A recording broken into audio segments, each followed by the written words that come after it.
Well, it's another Tuesday night, and we're at it again. So, Indeed, we are. Hello, the, everyone. yeah, Welcome to the welcome show. aboard tonight. Welcome to the show. So, seems like I How's just it got going? back. Yeah, but it's okay. Just got back from talking with you, working with you for like since about Thursday to Monday, and I yeah, yeah, we had like 5 days, like pretty much right in a row there from being at Grand Rapids Comic Con. yeah, we kind of dodged the bullet up there. They were predicting maybe 1 to 2 inches of snow on Monday or Sunday, and we got zero. So, Yeah, it was kind of nice.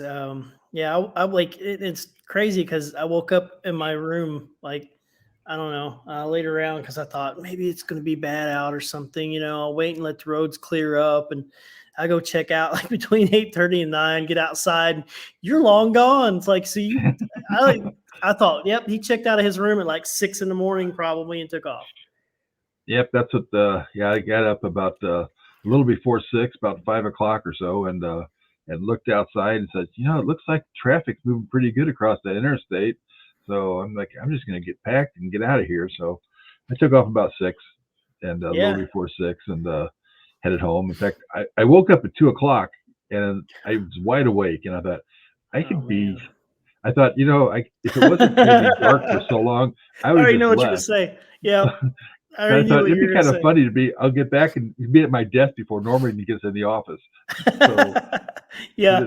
it's still about a 6 hour drive, but yeah, I could have been home and get home at my desk by about 7:30, 8 o'clock. So, Yeah, and then here I'd be getting in the car. I'd be like thinking, "Oh, well, Robin's got a head start. I'll just call and see where he's at." And you'd be like, "I'm sitting at the desk at the office." yep. Well, I did that with I think Ron Turner one time. We were down at Waverly Hills, and when you and I Yeah. went down there, and Ron called me the next morning and said, "Hey," he said, we're all gonna stop for breakfast at the Cracker Barrel if you want to meet up with us there." And I'm like, "Which one?" He's like, "Well, the one right up here off of by New Albany." I'm like, "Oh, I could do the one in Springfield because I'm 45 minutes from home right now." So he's That's like, funny. yeah, no, we're gonna be down here for a little while yet. So I'm like, okay, Yeah, good, yeah. it sounds That's like why I it. don't do those late night investigations because I wake up between around 6 o'clock in the morning, no matter what time I go to bed. Yeah. And unless I go to bed early, then I wake up early, which is really stupid because like this just shouldn't happen like this. If you're going to Yeah, yeah, penalize yeah. me for staying up late, don't penalize me for going to bed early. So, Yeah. but oh well. Well, I mean, we wrapped up like pretty early. I mean, like once we got out of Comic Con and we wandered around and found something to eat and got back, it still wasn't too late. So it's kind of nice. We could Yeah, just, that just and go back Comic and Con relax. it was a good time. I mean, It was.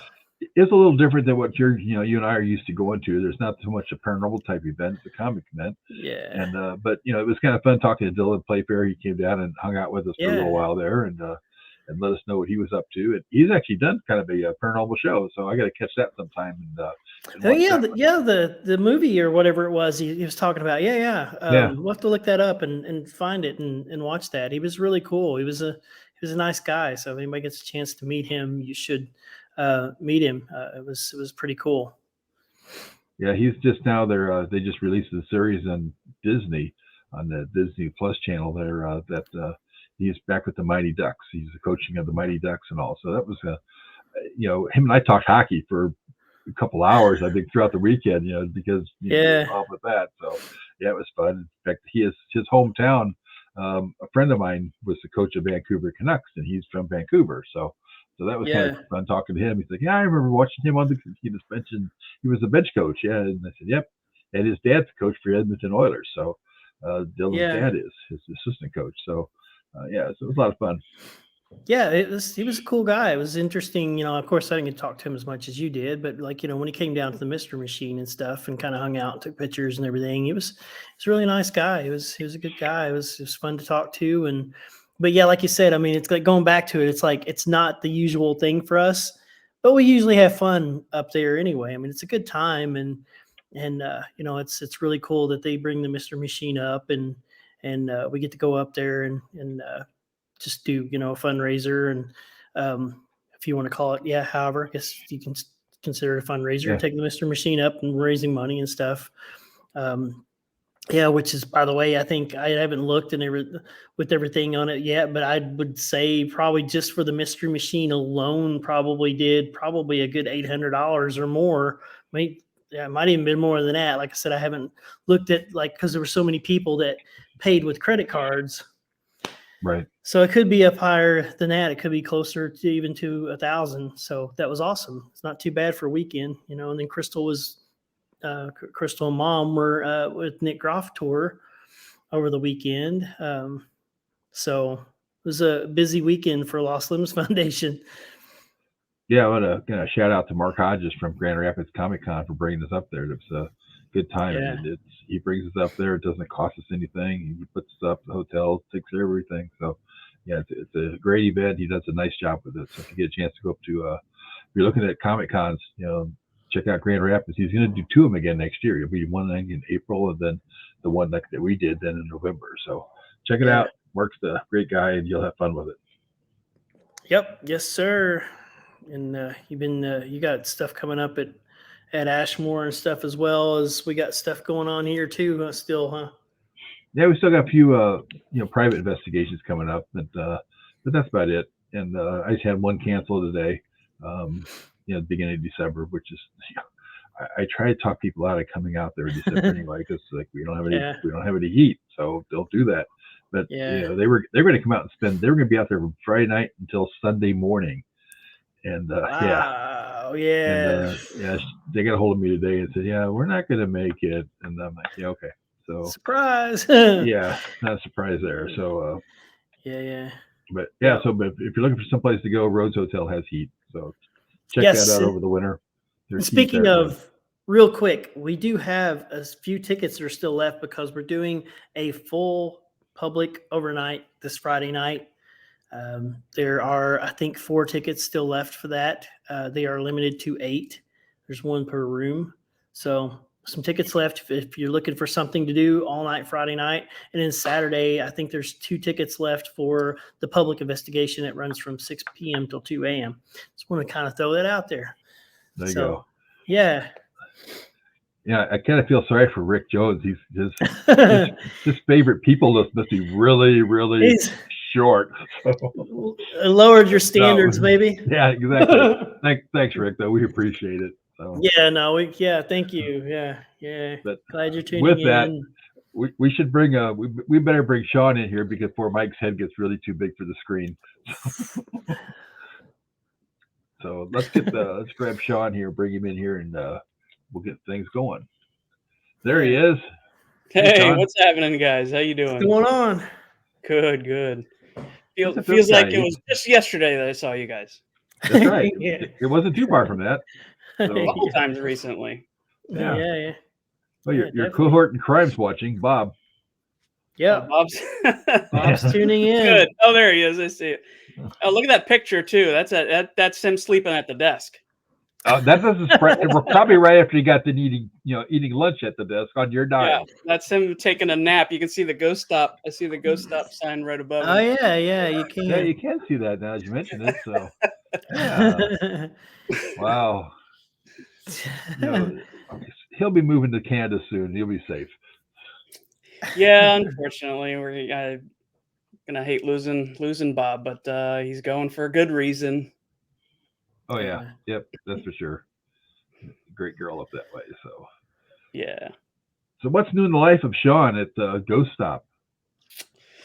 Not much. Well, I say not much, but it's been super busy. Just trying to stay busy, making all kinds of new stuff. All kinds of new stuff. You said bring out some gadgets, so I have a whole bunch of stuff laid out. But good. We've been spending a lot of time. I mean, as as I said, seen you guys a couple times lately. I so busy. I was trying to focus on on work and building new things and teaching myself new things too. That I didn't do a whole lot of events, and and then I said to myself, okay, I'm going to start going out and doing events again. And as soon as I booked those, COVID happened. So, just happy to kind of, be out at some more events again, see you guys again lately, and getting back out there, you know. But spend most of the time building stuff. It's fun. There Get you to go. geek It's out and good. pretty much spend the time on geeking out on the things we have a passion for. Yes, yes, indeed. My wife told me that she said, "Well, if Shawn's going to be on there tonight, then I want to know where your credit cards are, your checking account." And I said, "That's right. He already got one on file anyway. I just started there." So. Just like grab your phone and start typing in a little message. Be like, "Hey, I need a couple of those." Like secretly, as he's showing gadgets, like, "Oh, this thing here," and like Robin be like reaching over and like texting you real quick. "Send me 2 of these. I need this." Yeah. No, it's awesome. Having a good time. So great. So Good. we saw you at Scarefest and with some stuff, and we saw you at Michigan with some stuff. So Michigan was really well. What was some of the bigger items you guys were selling at Michigan? It's really weird. It's kind of hard to tell, Bob, he's hanging out. He could probably attest to this too. It's the things that I used to bring to events, it seems like every event's different. So I never know what to bring, I mean, I wish I could bring the whole shop, but let's see. Yeah, our GS2, was very, very well received in Michigan. That's the laser grid system that come up with, I guess, seems recent, but I guess it's about 2 years ago. The last few years have just kind of flown by rapidly. So the laser grid system, I think we sold out of, day one at Michigan, but then at Scarefest, 0. But at Scarefest, it was, the S box. So that's our spirit box that we built here too. Yeah, So it's I hard. did buy one of those at Scarefest. So Yeah. so if Norma's watching, I did not buy one of those at Scarefest. I got it in Michigan. So. In trouble. Oh well, won't be the first time. So tell us a little more about that. You got one there? Which one? It was the GS2. Is that what it is? GS2. So essentially, well, let me show you the GS1. Actually, okay. Here's a little tidbit about Ghost Stop. This is our laser grid GS1. It actually puts out like an actual. Well, it's hard to. Puts out an actual grid pattern, and the whole point in this is that the lines are absolutely helpful in determining, measuring distance, speed. If an object passes in front of it, you can kind of see how the lines actually bow around the object, around the surface of the object. And the whole idea behind that was to be able to measure. My whole theory and everything we build, my mission for everything we build is so that we can document and try and get as much information about an anomaly that might be happening, visual anomaly in this particular case, and try to get as much information and documentation out of as we can. And little tidbit of trivia on that is a lot of people ask, well, why is it called the GS1? Well, it was the Ghost Stop 1 because it was actually the very first product I made for Ghost Stop. So that's why it's called the GS1.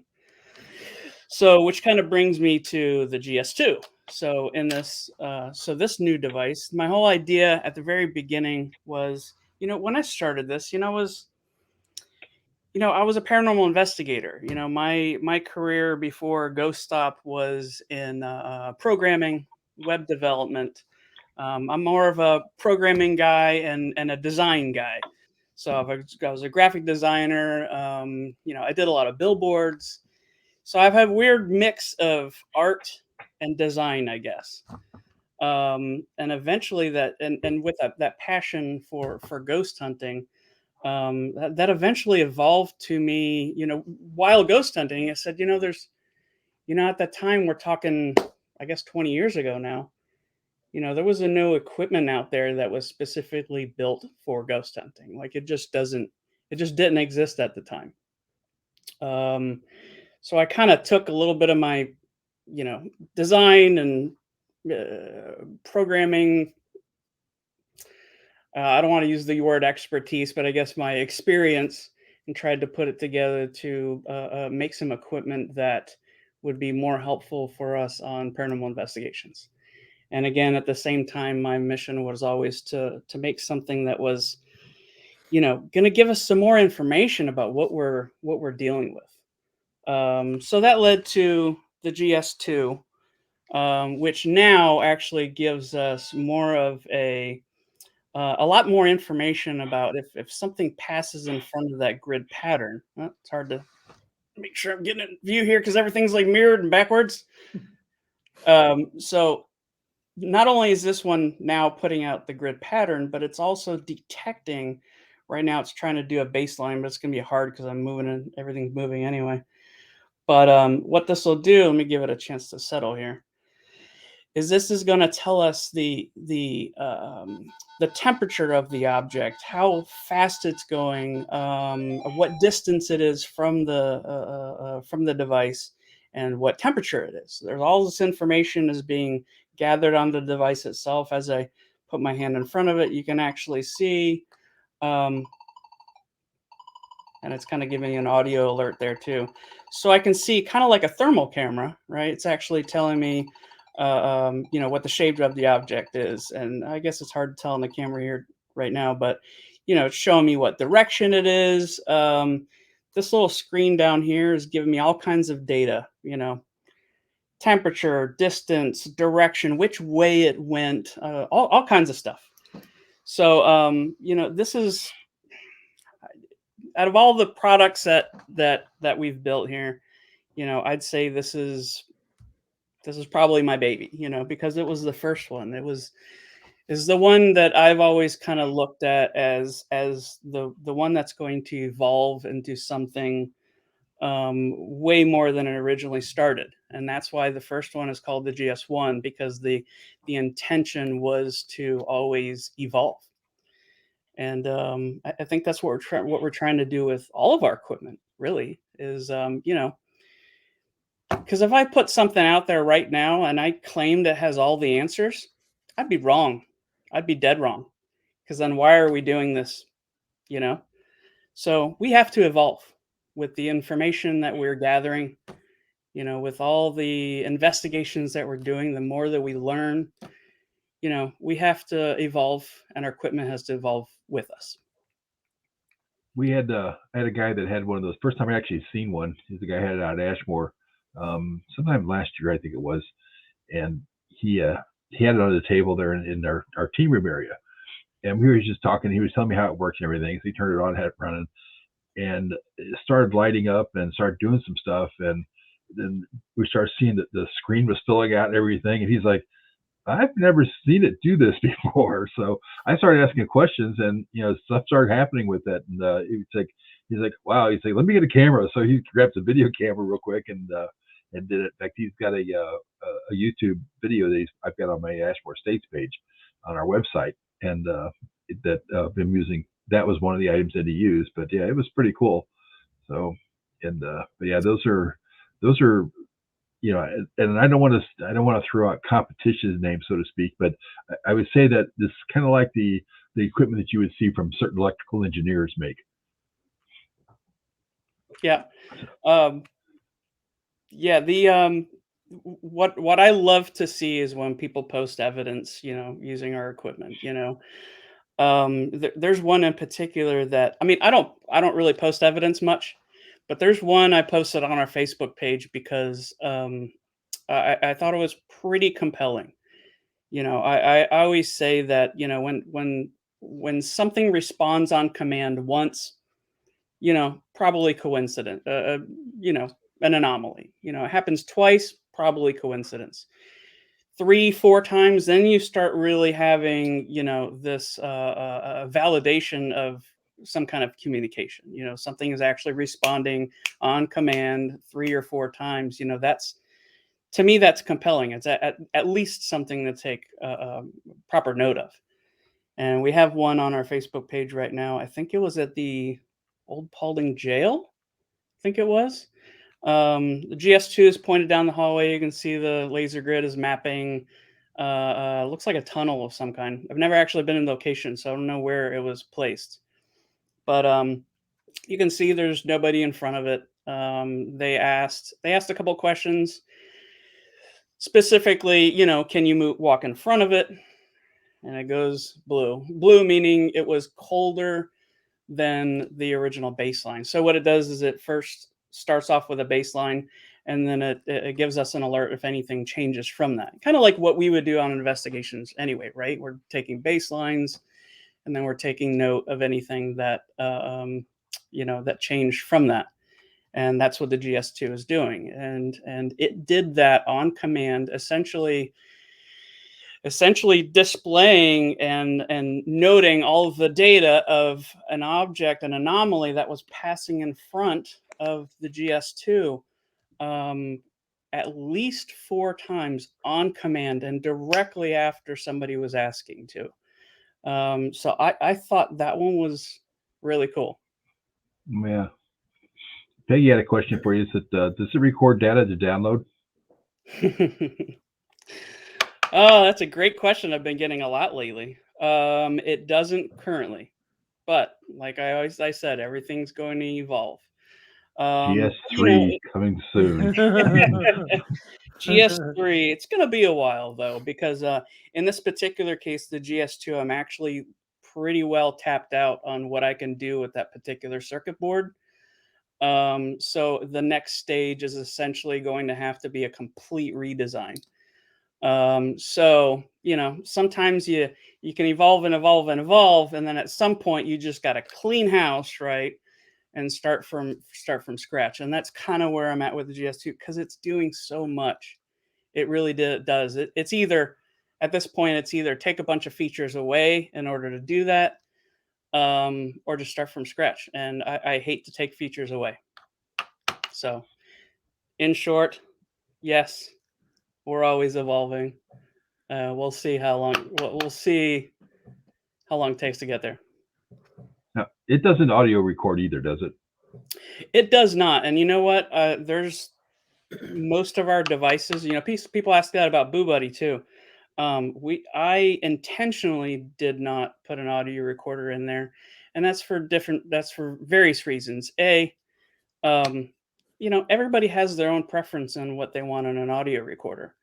I personally like a really high end, I want good, clear audio recording. And, some people, prefer something different. I still know people who are still using, tape recorders and the like. So I don't want to throw an audio recorder in there. It's going to increase the price, of course. We're adding an audio recorder on top of, already probably pricey devices, so I don't want to increase the price. If somebody already has an audio recorder, you can just sit right down next to it anyway. So, or you can pick up a Ghost Stop watch that's a new audio recorder and wear that with you as well. Yeah, that audio recorder. So yeah, do I have that? Yeah. So here's our EVP band. This actually, you just slap it on just like a watch, and record audio EVPs right on your wrist. And the reason that started is because again, going back to I was investigating a lot back in the day. And what I would always do is you get tired of carrying. I'm a gadget guy, right? I want all the gadgets. So I'd have all kinds of stuff in my hand, and I'd try to get them out of my hand. So what I did is I took my my audio recorder, and I think I've used an Olympus since day one. I just love Olympus recorders, and that's why I think unless something happens, you always see an Olympus audio recorder on a website, because I love Olympus recorders. So what I would do is I got one of those running armbands, even though I'm not a runner. I bought one of those runner bands so that I could just slip the recorder right in my right on my arm, hit record, and then go hands-free and not have to worry about it. And then I guess one day I just said, well, why don't I just see if there's a way we can just put it in the watch and do it that way, so I don't have to keep putting the recorder in my little armband here. And that's kind of how that came to be. We had a couple versions, and I think there was three different versions, before we got to this. But the key all along was I always had in mind the quality that the Olympus had. The reason I always liked the Olympus was because it had live.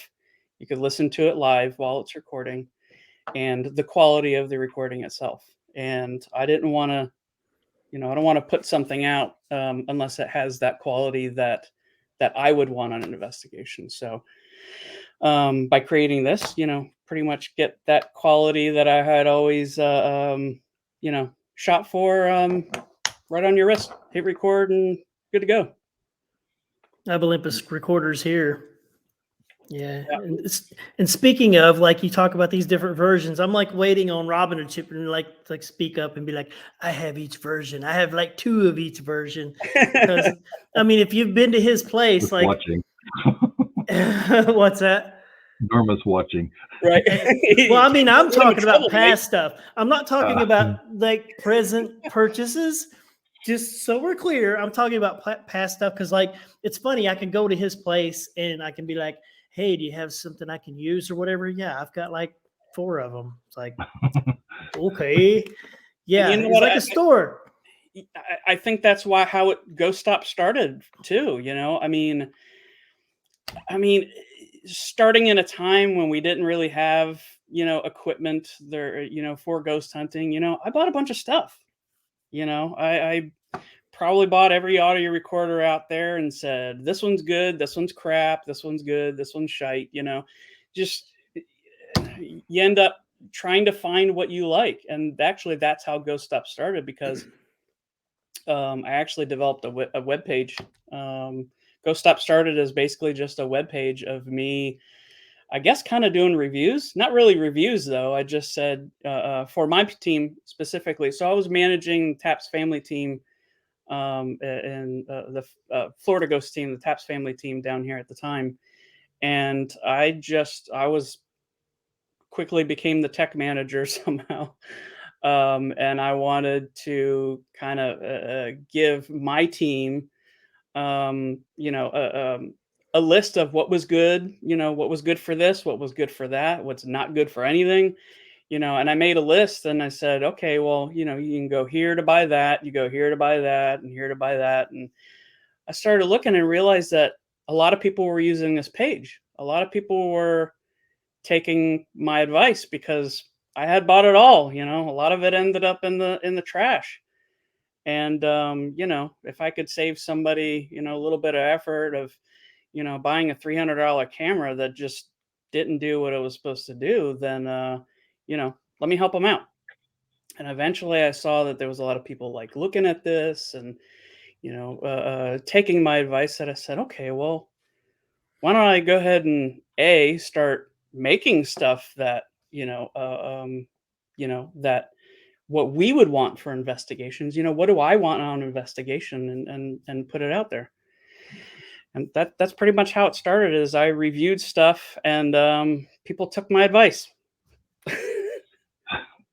Yeah, I've kind of always been one that I like the Olympus recorders, like you mentioned, but I've also used a lot of Zoom recorders Zoom, as well. yeah. And We keep the I Zooms did have a on there. DR60. I had the DR60 that everybody just rants and raves about. Somebody decided they wanted it more than me, and they stole it from me on an investigation. Then I invited people too, and so that's gone. I bought it just to try it. It was like, I'm not going to probably use this thing much, but I just thought, yeah, it'd be nice to have one. So, but I don't have that one anymore. That recorder is I think there's a couple recorders like that. They're interesting to talk about. Whenever those recorders come up in conversation, I always try to think, I don't want to offend somebody that's using it, but you have to, and this is my key too, is you have to know what your equipment is doing. Us as investigators, if we're going to take something and we're going to hand it to a client and say, hey, this is evidence, then we have to know where that evidence, we should know where that evidence is coming from. And what people have to understand is that there are some devices out there, I guess we'll throw the DR60 under the bus here. It was discontinued. It was discontinued by the manufacturer because it had a defect, and the mechanism inside of it is just making noise, and that's why it was discontinued. So, I'm sure a lot of people know this, so I'm not putting anything new out there. But you just have to know that it is producing noise on its own. So then you have to look at it. So people will theorize, and say, well, that's producing white noise that a spirit can use as fuel. So I guess it depends how you look at it. Me myself, being as to me, I don't like to muddy up the waters. You know, in this particular case, and there are other devices out there that do this sort of thing where they just kind of throw noise out there. I don't want to throw them all under the bus, but there's a lot of devices out there that just I look at it like this. Here's my analogy for that. If you're a crime scene investigator, let's say you're on the set of, say you're a CSI, right? And you go into the scene and you look at the scene and you go, you know what? Let me take this bucket of pig's blood and let me just throw it into the room. You've now just muddied the waters. You've now just added more noise that you have to sift through to get to the facts. So, I don't want to have to do that. Yeah, I don't blame you for that at all. I'm kind of the same way. I like stuff that's nice and clean. That's why I've used a little bit better quality as far as I'm concerned, the way they record versus something that's just out there that people have used in the past. Say we catch all kinds of stuff with this. Well, that's great, but are you really catching it, or are you just catching a lot of noise that's coming through? So, right, yeah. I got a couple of questions in here too. I'm not gonna put this one up there, but Charles, just we have no idea about Tina and Charlie at Waverly Hills. You'll have to talk to them about that. So we're just gonna let that one go. But here's a good equipment question here. Okay,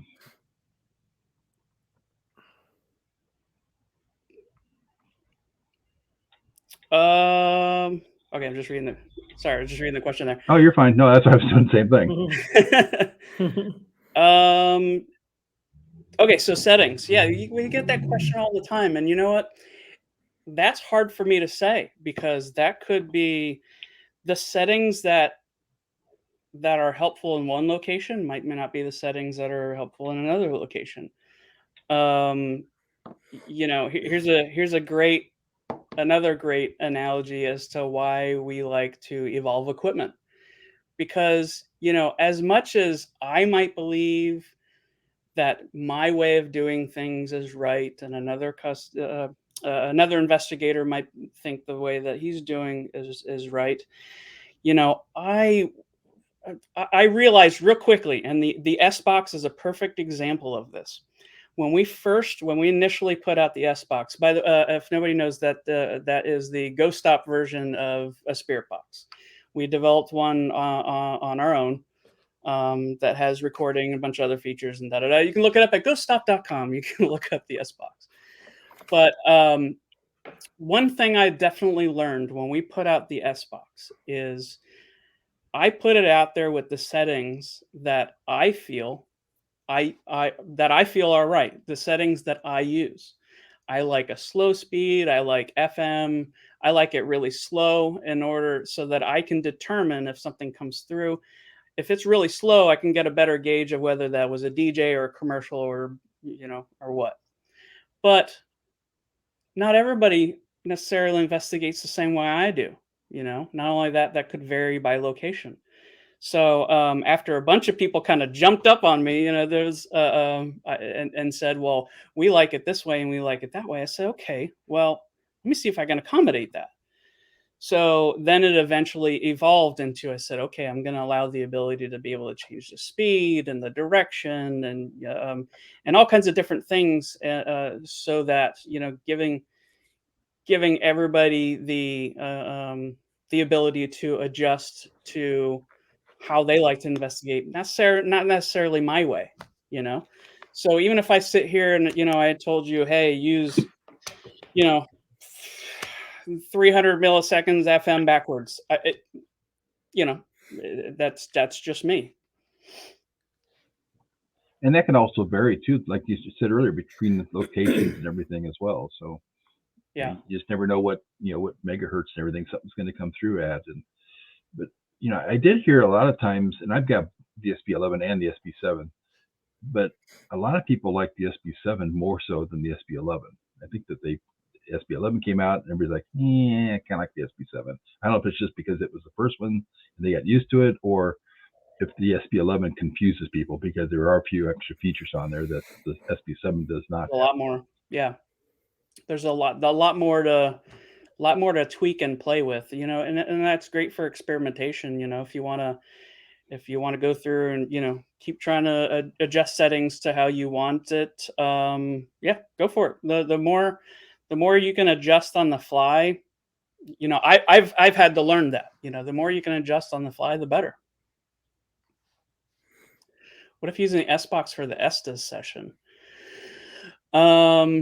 Yeah, we do Estes quite a bit. It wasn't something that I personally was really on board with at first, and then I guess I saw it actually. Adam Berry. We were in the St. Augustine Lighthouse, and I watched Adam Berry do the Estes quite a bit. That whole weekend we were doing it quite a bit, and I just kind of sat there and watched how he does it, and I realized, okay, well, this is interesting because we were actually getting some good results with it. And you know, I'm more of a techie guy, not necessarily. You know, I say I'm sensitive as a rock. You know, so I don't get the kind of information that maybe somebody who is sensitive or a medium. So that's why I say that particular method is not necessarily something I had done before. Then I saw it in practice a bunch of times, and I saw how Adam was doing it, and I said, okay, let me give this a shot. So we followed on our next investigation. We were doing there's a locations that's right up the street from us here. So my team was investigating up there, and we did it quite a bit. And I remember, I was trying to get a feel for, just listening a lot, trying to get a feel for what was going on. And apparently I was coming through with stuff that was in response to questions that I didn't hear. If everybody's familiar, if you're not familiar with this method, you can see it. Essentially, somebody puts, it's sensory deprivation, really. You're putting headphones on so you can't hear what people are asking. And then if the spirit box comes through with something, you say it out loud. So the idea is that theoretically, if somebody's asking a question and the person with the sensory deprivation is responding in context, that's definitely something to take note of. And I realized that was happening a lot through me, which is not something I've ever really thought I might happen with me. And then at some point, like I don't get scared on investigations because, like I said, I'm skeptical. I look at things in a logical perspective. And at some point, I don't remember. I don't even know what was said, but at some point, it sounded to me like just like a deep sigh or a growl that kind of came through. And I usually I don't react to things like this, but I took those headphones, I threw them on the table. I was like, okay, that I've kind of had enough of that. Didn't expect that to come through. I don't think the sound that I heard kind of put shivers up my spine, and I was a little, I guess I was a little flustered by that one. But I don't remember the last time, I was listening to the radio in the car and heard a DJ growl at me. So but it didn't. And that's the other thing, it's weird. Like it didn't sound like something that would have come through the radio. Like it was a really weird sound. With your SBox, can you connect that to a recorder? It records itself. So Okay. all you have to do is it has an SD card port on the S box itself.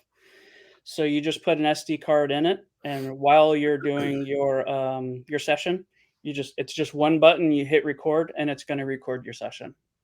And that records just the S box and what you're talking?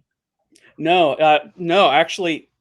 So I wanted a clean recording. So what's happening is that it is actually taking a direct line from the sweep itself only. So because like we've talked about before, I want things that are clean. I want evidence that's clean. I want clean documentation. So it is not recording from the microphone. It doesn't hear what you're saying, so that it's only recording what's coming out from the sweep. Now, if you wanted to record both, then you just put maybe another S box next to it, and you can record what's being said too. But that way, you have, if you're recording with another recorder, you have a clean recording of what's everything that's going on, and you have a clean recording of just the sweep. And then if you have another recorder, then you have a recording of both that you can compare to. I've had people that was here at Rhodes Hotel talking about those, and that's a good selling point for people wanting those, that from what I've talked to being here, because it is, you're running your recorder and you get all this and you're trying to play everything back. I mean, being able to just play that back and it only has that Right. what's coming out of the box. Yeah. Then now you can actually determine where it came from. If that noise came directly from this, from the sweep, it was from the sweep, or vice versa. Yeah. Does it have any? And I haven't looked at mine yet too much, but because I haven't had time. But does it have output jacks or anything on it? Yeah, headphones. So you can go Okay. to headphones, or if you wanted to go to another, another speaker, you can. You don't really need to, because the speaker on it's pretty loud.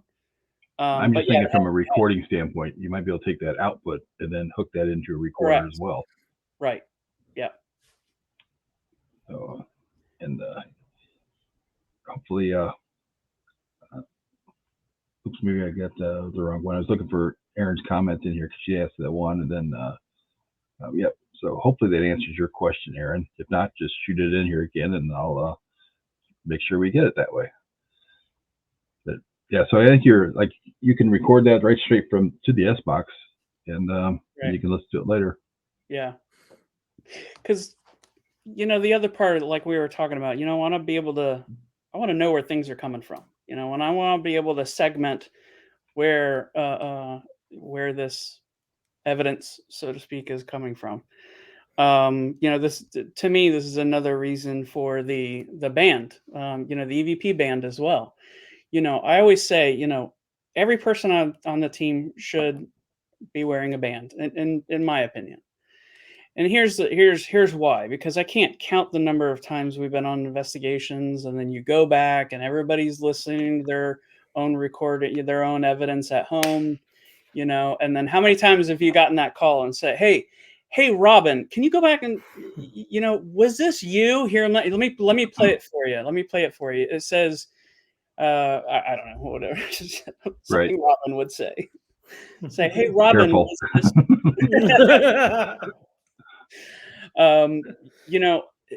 how many times does that happen? You go to one of your teammates, you say, hey, I got this weird recording. I can't tell but it sounds like you. Is this you?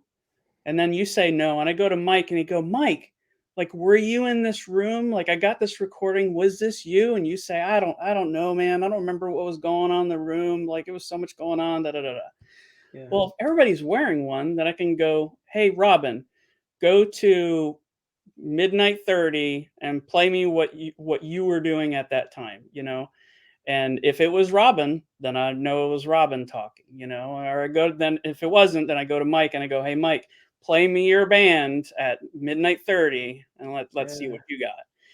So if everybody's wearing one, everybody's being documented as to where they're at, what they're doing, what they're saying. If they ate too many beans at dinner, like if they're, then if everybody's documented along the way, then that just gives us more information to to play with and figure out what we're dealing with. Yeah. And I don't know if you sell them or not, but one thing that I've always done with investigations is as soon as I get there, I like to throw a pair of video glasses on. Reason being is that they're video and they're audio, and we've caught a lot of stuff while we're just setting things up, and it's kind of cool because you see this stuff, and I always took I just took the lenses out, so I just I looked like the if anybody's ever watched the movie Slapshot, I looked like one of the Hanson brothers that had the black glasses on, and that was it, black rims, and but we picked up stuff on that, but we did that as soon as we got in. We opened the box. First thing that came out was the video glasses, and we put those on. And you can do the same thing with that audio watch. You've got that watch on. As soon as you walk in the building, you push record, and that was just going to do everything while you're setting stuff up. So what I usually tell my team is hit record as you're getting out of the car, because there are things that'll happen while you're setting up, or while you're just interviewing the client. You're just sitting there talking with the client, something comes up, not just for paranormal reasons either, not just for, evidence purposes, but it's a good way to protect yourself too. We're on investigations, that, we're in a day and age where people, might say you did this, you did that. Protect yourself too. This isn't always just about, trying to find evidence of the paranormal. We're also trying to find evidence of what might be happening in the family, as well. If you don't want to walk out of there and they say, hey, you said this, or you did this, you broke our coffee table, if you're recording as you go in there, with the proper permissions, of course, then, you got to protect yourself too. They're kind of good just to record at meetings. You've got that on, you can just walk in the meeting and just for your own safety later down the road. It's like, yep, have that on, and you can hear everything that was just said. So I just have to hear my watch all the time. Exactly. Mike, I think we should do this. I think we should get a big reel-to-reel, strap it to your back, and we can go in and start investigating with it. I'm game. Let's do it. Let's do it. There's a lot of people, I think, that still use some reel-to-reels, even in a smaller conversion. And, because like James said, Ed and Lorraine used them. Some of it was probably because there was no digital recorders back then. They were still using cassette recorders, anything else. But yeah. And you kind of mentioned the analogs to the digital, which I can see that a lot of times too. And that's actually a good point too, is that, I always say the technology has just been exponential look at where technology was. I heard somebody say it the other day. They threw a bunch of numbers in there. I don't remember all the numbers, but how humans have advanced over the last 100 years versus what has advanced over the last 20 years is just insane. Look at, you're talking about carrying around, reel to reels and all that setup, I don't know how long you guys have been investigating, but we had cameras that you had to strap on your shoulder, and now it's like there can be a camera on your watch, this little guy, this little guy right here, is way better quality than the stuff you had, the 30-pound camera you had strapped to your shoulder. Yeah. Not too long ago. Yep. So what do we have to look forward to? I mean, like, are there things in the process that maybe even if you necessarily can't talk about, but I mean, are there things that's close to coming out sometime soon? I'm always teasing something. Like us right now. Yeah. If anybody's looked, if anybody's watched you watch our Facebook page. Anybody's who's watching right now, if you watch our Facebook page, I throw out little teasers here and there. There's one up there I posted. Was it yesterday? It was just yesterday or the day before. You know, always working on something new. We've got something that's pretty phasmtastic here coming up pretty soon here. It's swooping in soon. Uh, yeah. There always something new. We've got some awesome projects that you know, I've been working on for years, many years. That Cool. probably that actually were about to come out before COVID. You know, there and you know, manufacturers and parts. You know, a lot of things have just, you know, as everybody might know, you know, Yeah. costs and you know, just the way things have been going have just slowed things down considerably. And you know, please note that that's not us. You know, we're working our butts off over here to let that not happen and not affect the prices. You'll know, you know, people talk about, you know, the cost of things sometimes, and it's like I get an email every day, every single day. The price gone up of this, the price gone up on this. Your duties now are 100% double what they were before. We haven't increased prices. I'm eating all that because I don't want to increase prices. And you know, things are going up, but we're trying to stay as affordable because that's how we started. You know, I don't want to, you know, jump up prices if I can help it. So we're trying to eat as much as I can while we get through this. But and you know, at the same time, building new stuff. There's one coming out probably next week. I'm hoping next week. That is going to be pretty cool. Also, what I've done is, you know, I come from a, you know, I come from a background where, you know, I've always, you know, coming from the creative background myself, you know, I've always come with the idea that, you know, throw out all the ideas that you can, see what sticks. You know, we've had products that, you know, I put out there and, you know, nobody wanted, didn't work, you know. I would say, you know, let's put it out there. You know what? You know, I was a creative director for ad agencies, and I always used to, you know, tell my designers, hey, like, come up with just do something cool. I want to develop a project that you're passionate about. You know, I call them passion projects. So what I've done lately is, you know, in after having I'm always having to keep up with technology, but you know, I'm getting older, a little bit more forgetful here and there, and you know, busier. You know, trying to go out to events and do all that stuff. So I said, okay, I'm going to help mentor and teach my engineers here. You know, and have them take on their own passion projects. You know, and these are guys, actually all of them. They've never ghost hunted before. You know, these are tech guys and engineers who, you know have before coming here knew nothing about ghost hunting. So I said, okay.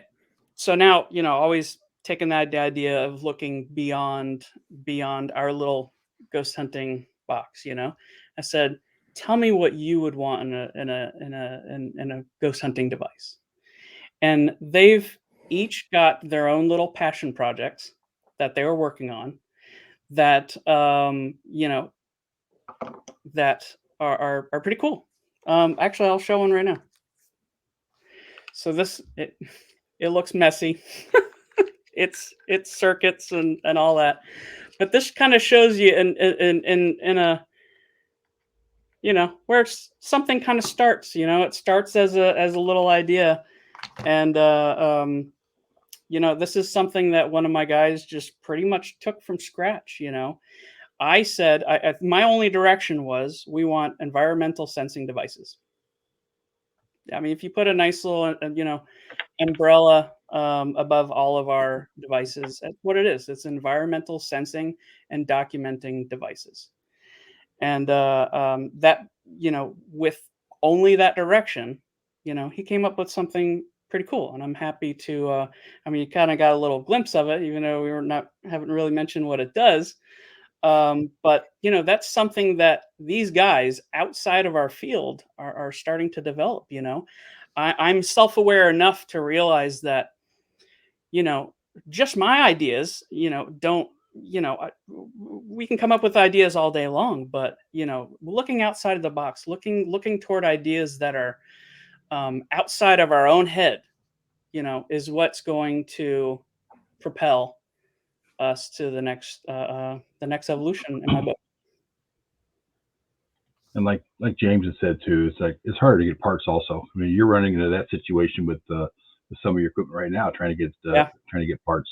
Yeah, and here's where I think I don't is luckily I've spent the last several years trying to become as unreliant on other vendors as possible. A lot of this stuff we make right here. We've got a bank of 3D printers. We've got laser cutters. We've got, we're building circuits ourselves, so that we are, as unreliant on some of these vendors as possible. But at the end of the day, no matter how much we do here, there are still going to be parts that are necessary that might come from, somewhere else. I haven't figured out how to build, a computer chip yet. But so some parts we're still reliant on. But I'm glad that we've gotten to the point now where I am much less reliant on outside sources as we used to be, and maybe than a lot of other people are. Amazon's not making anything. Before we get out of here tonight with you too, I just want a couple of things I want to mention. I know when the pandemic all started, you went out and used your 3D printers to make shields for people, and you gave those away to those people. If I remember right, you were doing it. So, as an EMS person, I appreciate that you did stuff like that. And then also, you've done a lot of stuff recently to help Mike with Lost Limbs Foundation, which is great. And so that's just a couple of things. People don't know everything that people do behind the scenes. They just think they're making all kinds of money and doing this, but hats off to you for doing a couple things like that. And there's probably more that you've done that I'm not aware of, but I do know those two. Yeah, absolutely. Speaking of which, I mean, I've told you thank you before, but I mean, you've on multiple occasions that people like Robin just said, there's a lot of things behind the scenes that you guys don't see. But I mean, there's multiple times that you've done numerous things to help out the charity. A great deal, by the way. So, we appreciate it for sure. Thanks, guys. I mean, I'd love to help where we can, to your point, Robin, there was a dude that came in the shop. So we have a retail shop that you can come in. Somebody came in and told Bob, if he's still here in chat, told Bob, how come your owner's not driving a Lamborghini? If he's not driving a Lamborghini, he ain't doing it right. I was like, because it's not about that. I do what I love to do. I'm lucky enough to be able to do what I like to do. And I guess I'm good at it enough that people, follow what we do, and I'm able to pay some salaries and do what we like to do. I don't care about the Lamborghini, I really don't, and I think there's people out there that think we're out there, making this ridiculous amount of money, and we're just not. But on that point too about lost limbs, it's something that I don't know if you guys know, but I'm passionate about helping as well. I've tried to think what we can do, what we can make here and to help out. But I know the medical field, I learned this during COVID. Yes, we were making masks and shields and donating them to hospitals and fire departments and EMS, and they were everything we were making here because we were shut down for a little bit there, and I sat at home for maybe 2 days, maybe 2 days. And I said to myself, we have all kinds of machinery at the shop that's just sitting there not doing anything right now. We need to be doing something with that machinery, and I need to be not sitting here at home. We need to. So I came in here.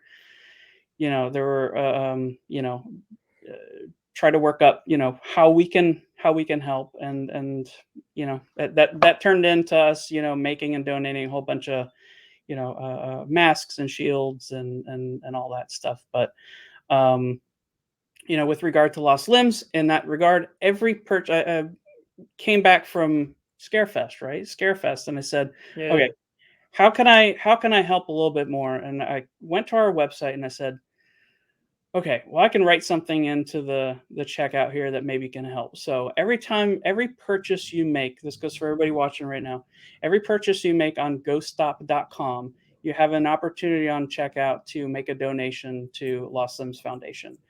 And, it's just a little check mark there that just says, hey, you want to do $1. It's just $1, and that goes straight to Lost Limbs Foundation. We have a little bit in there right now. Mike, I don't know if you've gotten anything yet. It's just, I've got it coded, so it's kind of automatic. It's just gonna, at some point, it's just gonna PayPal you. Yeah.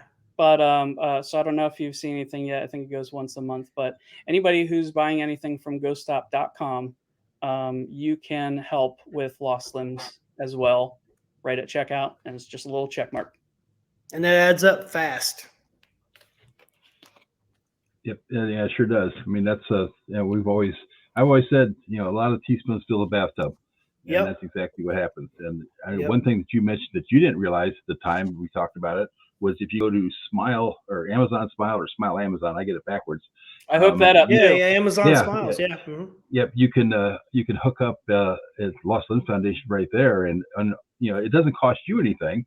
A Right. percentage of whatever you buy, in most cases, about any item you're buying goes straight to Lost Limbs Foundation, and so that Yeah. adds up real quick too. It does, yes. Yeah, and if you're buying groceries or anything like that, that's cool to go to Amazon. But if you're buying ghost hunting equipment, please check out ghoststop.com. Yeah, yeah. Yes. Oh yeah, that's like somebody else that you mentioned on here. Let me see what she did. Oh yeah, Dorothy mentioned that she gets all of her stuff there, but Right on. Go Stop. So, but yeah, ghoststop.com. Email if you have any questions. Info at ghoststop.com, and you can get that information there. Somebody just asked to. Yep. Well, we're still doing investigations. I do not suggest doing investigations at this time of the year there, but some people don't listen. And I mean, I understand you can investigate in the cold. I don't have a problem with that at all, but there's no heat, which means there's no water, which means there's no bathrooms. So we do have a portable toilet out there, but because there are teams that are still investigating out there. So Yeah. Yep, we're still doing them, and we still get people to book all the time. So Yeah, and I keep saying I need to get up there and do that. It seems like every time I'm in the area, it's because of Scarefest or another event or something like that, and we end up just having to come back, or we're just whooped. Do one of those events, you're just whooped. Aaron must get a lot of gusses. What's that? Aaron must get a lot of gusses. Yes. She gets a lot of ghost keychains, so Gus comes through regularly.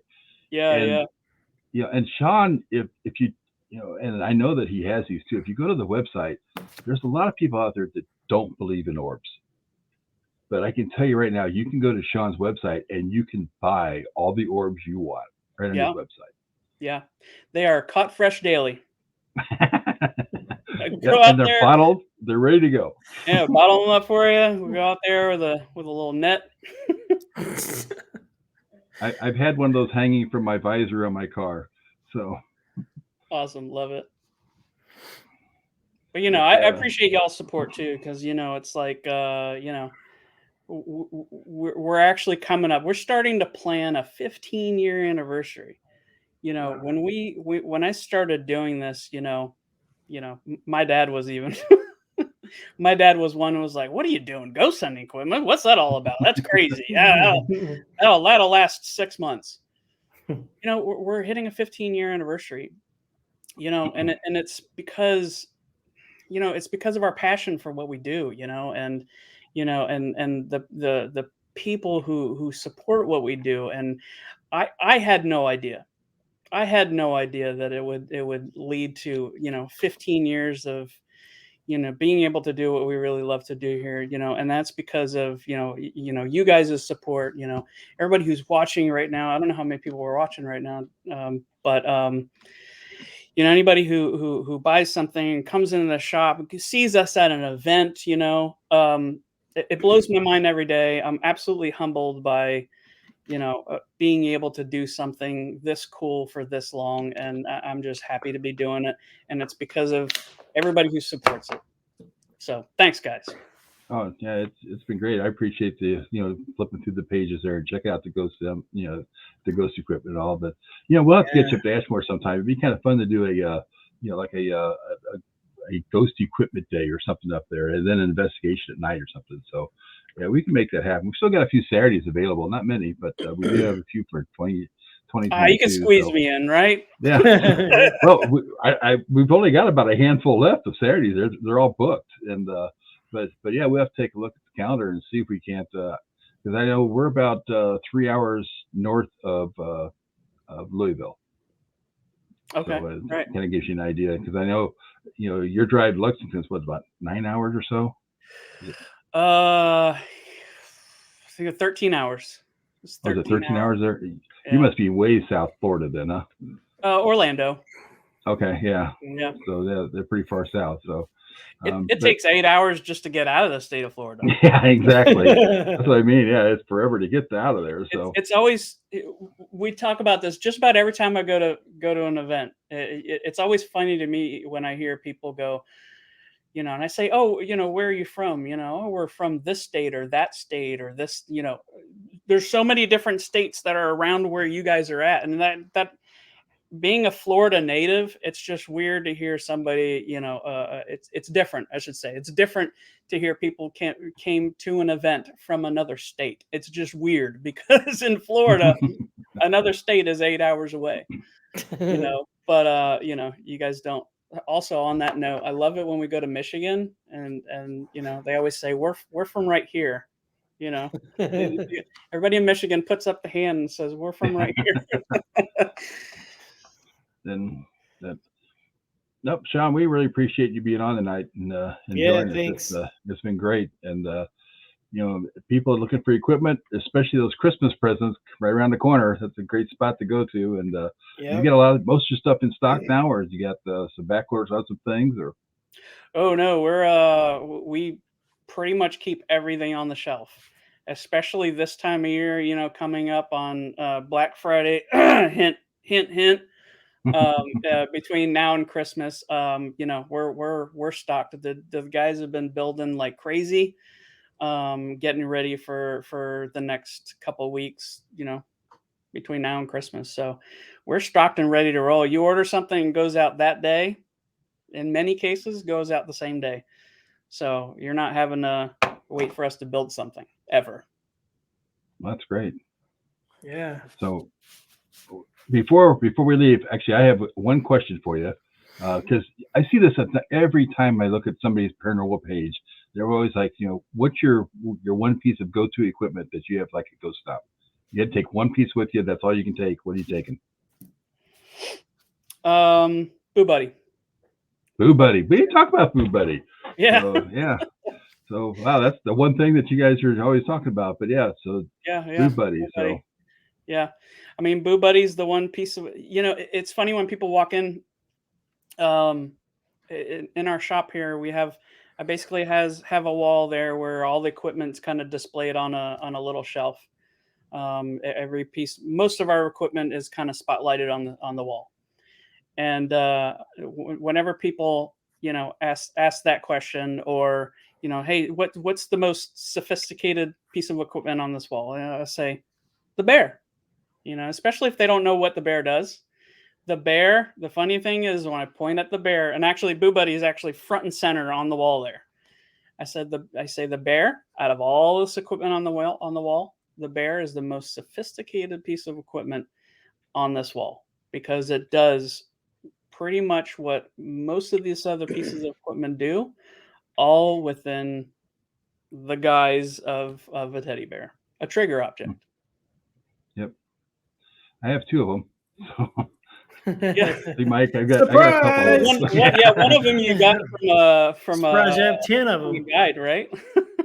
Yeah, I've had one of them since like you first came out with them, and then I got a second one after you came out a little later. So, yeah, Surprised you have 5 no, so not yet. just a None of couple of them them. bad. So yeah, but Mike, you got to ask your question. You're going to forget, and you're because then I let you whine know. later. Yeah, every week, every guest that comes on, I always ask them, if you could investigate anywhere in the world, where would you go? That's a good one. I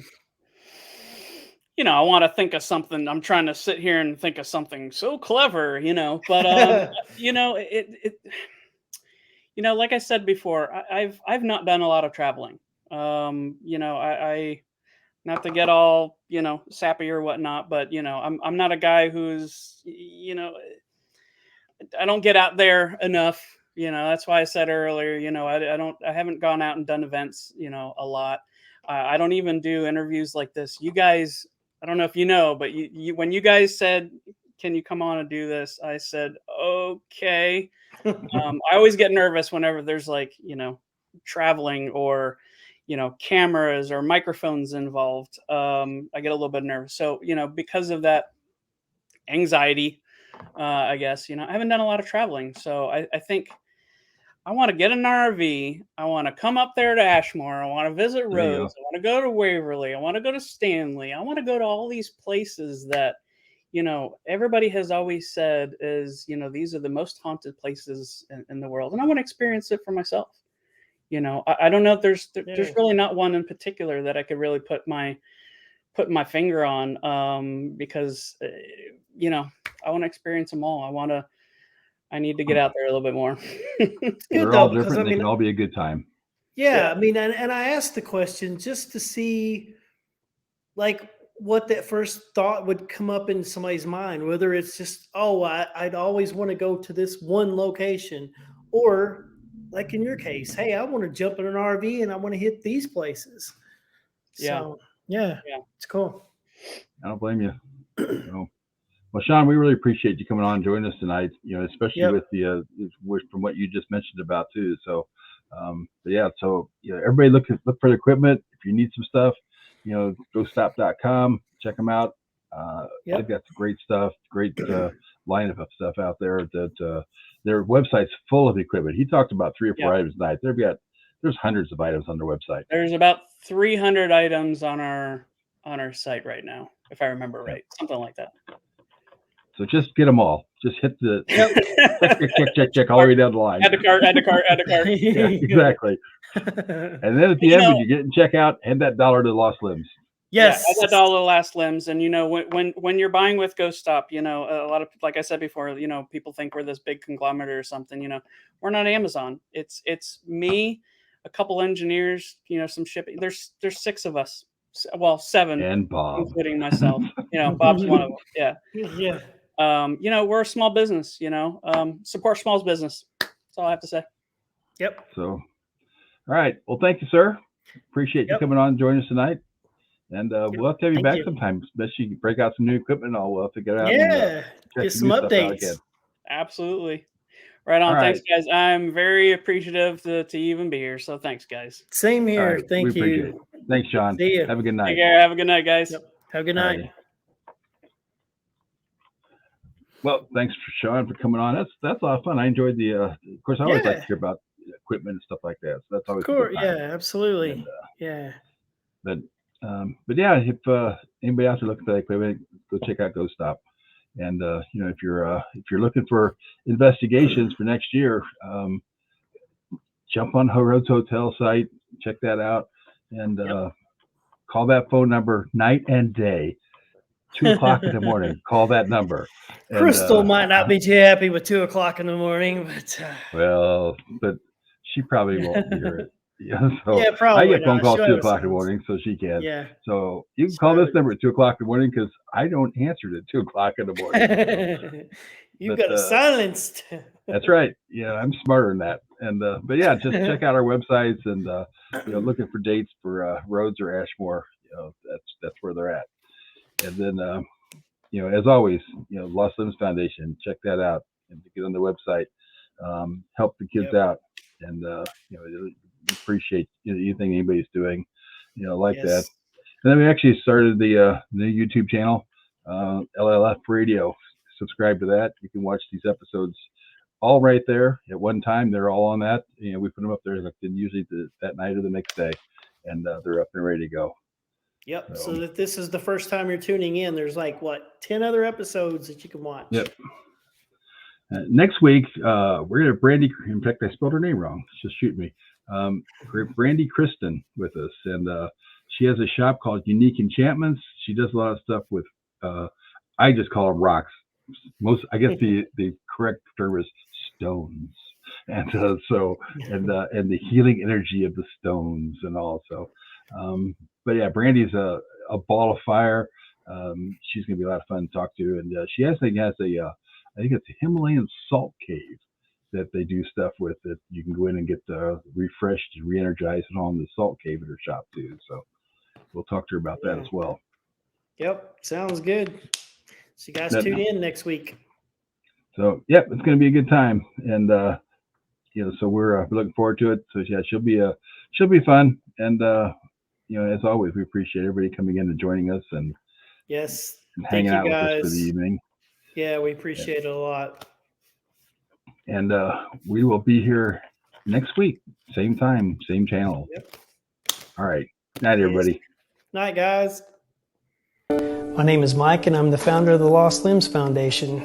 The Lost Limbs Foundation is a 501c3 nonprofit organization that provides assistance to amputee children in need of prosthetics. I started the charity after my own struggles after my leg being amputated just above the knee. Prosthetics cost thousands of dollars, and the average lifespan is 5 to 7 years on a prosthetic. Kids are constantly growing, so they'll go through multiple prosthetics throughout their life.